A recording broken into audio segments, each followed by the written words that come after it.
بسم اللہ الرحمن الرحیم۔ السلام علیکم ورحمۃ اللہ وبرکاتہ۔ جماعت ہفتم، مضمون اسلامیات، ہفتہ نمبر 2، پیریڈ نمبر 4، دن ہے منگل اور تاریخ 13 اپریل 2021۔ آج کے پیریڈ میں ہم نے سبق اسلام میں عبادت کا تصور کی پڑھائی کرنی ہے۔ آج کے پیریڈ میں بچوں ہم نے سبق اسلام میں عبادت کا تصور، اس کی پڑھائی کرنی ہے۔ کتاب کا صفحہ نمبر 15 ہے، اس پہ آپ آج کا دن اور تاریخ لکھ لیجئے، ساتھ ساتھ آپ جو امپورٹنٹ پوائنٹس ہیں ان کو ہائی لائٹ یا انڈر لائن بھی کرتے جائیے گا۔ چلیں پڑھائی شروع کرتے ہیں۔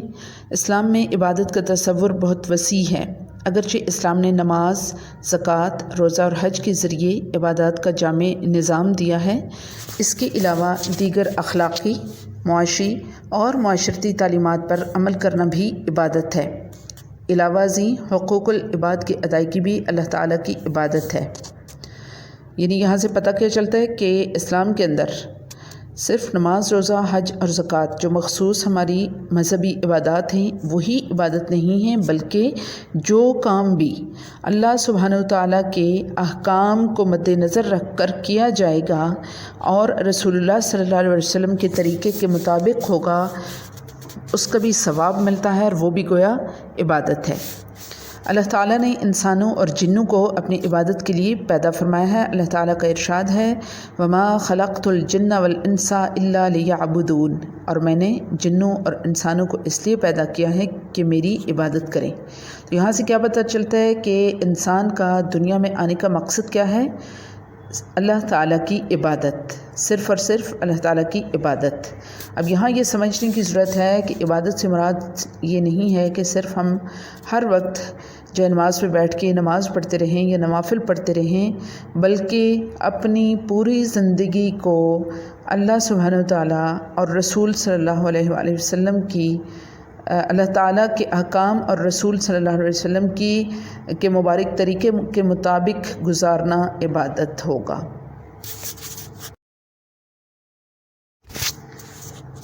آگے اسلام میں جو پہلی عبادت ہے نماز، اس کے بارے میں پڑھتے ہیں۔ اسلامی عبادات میں سے نماز سب سے افضل ہے۔ نماز دین کا ستون ہے، نماز جنت کی کنجی ہے، اور اللہ تعالیٰ اور اس کے رسول حضرت محمد صلی اللہ علیہ وآلہ وسلم پر ایمان کے بعد سب سے محبوب عمل، یعنی سب سے پیارا کام جو ہے وہ نماز ہے۔ یہی وجہ ہے کہ قرآن مجید میں سب سے زیادہ تاکید نماز قائم کرنے کی آئی ہے۔ قیامت کے دن سب سے پہلے نماز کے بارے میں سوال کیا جائے گا۔ نماز میں بندہ اپنے خالق و مالک کے سامنے عاجزی و انکساری کے ساتھ اپنی پیشانی زمین پر رکھتا ہے اور اللہ تعالیٰ کی کبریائی کا اقرار کرتا ہے۔ اسی لیے نماز کو مومن کی معراج کہا گیا ہے۔ معراج کیا ہوتا ہے؟ بلندی۔ تو مومن کب بلند مقام پہ پہنچتا ہے؟ یعنی جب وہ نماز ادا کر رہا ہوتا ہے تو وہ بہت ہی اعلیٰ و عرفہ کام کر رہا ہوتا ہے، اسی لیے نماز کو مومن کی معراج کہا گیا ہے۔ نماز برائی اور بے حیائی کے کاموں سے روکتی ہے۔ نماز مسلمانوں پر روزانہ 5 بار فرض ہے۔ آگے ہے زکوٰۃ۔ زکوٰۃ مالی عبادت ہے۔ زکوٰۃ کی ادائیگی سے مال پاک ہو جاتا ہے۔ زکوٰۃ بھی اسلام کی بنیادی ارکان میں سے ایک ہے۔ سورۃ التوبہ میں زکوٰۃ کے 8 مصارف کی وضاحت کر دی گئی ہے۔ مصارف کہتے ہیں خرچ کرنے کی جگہ، یعنی زکوٰۃ کہاں کہاں دی جا سکتی ہے یہ ہمیں پتہ چلتا ہے سورہ توبہ سے۔ ان میں فقراء، مساکین، عاملین، نو مسلم، غلام، قرض دار، اللہ تعالیٰ کے راستے میں جہاد یا حصول علم میں مشغول اور مسافر شامل ہیں۔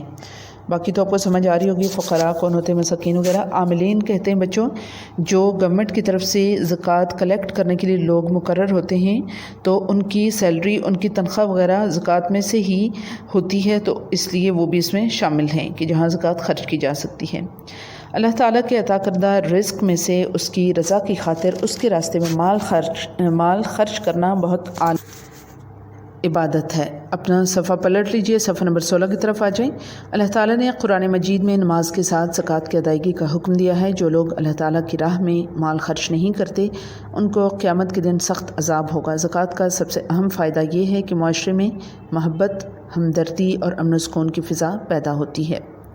آگے ہے روزہ۔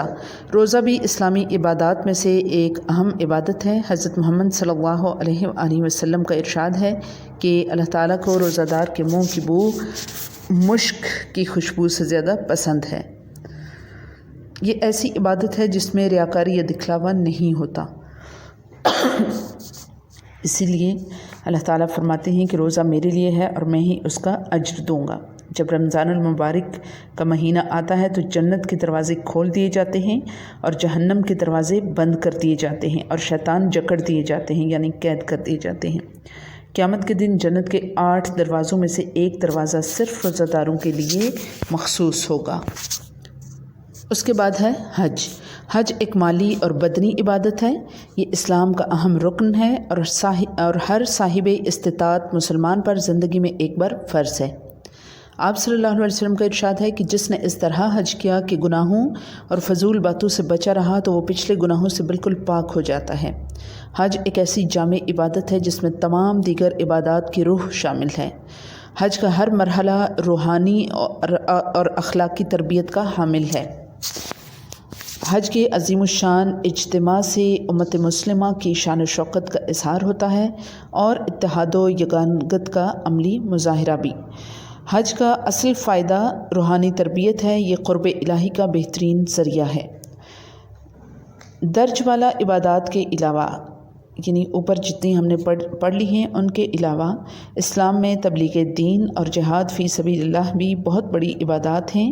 علاوہ ازیں روزمرہ زندگی میں دیانتداری، سچائی، عدل و انصاف، وعدے کی پابندی، کسب حلال یعنی حلال رزق کمانا، حقوق العباد کی ادائیگی، صبر و استقلال، عفو و درگزر اور ایثار و قربانی سے کام لینا بھی عبادت ہے۔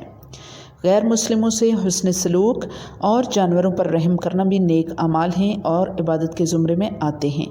اپنی ذمہ داریوں کو خلوص نیت اور پوری محنت سے انجام دینا بھی عبادت ہے۔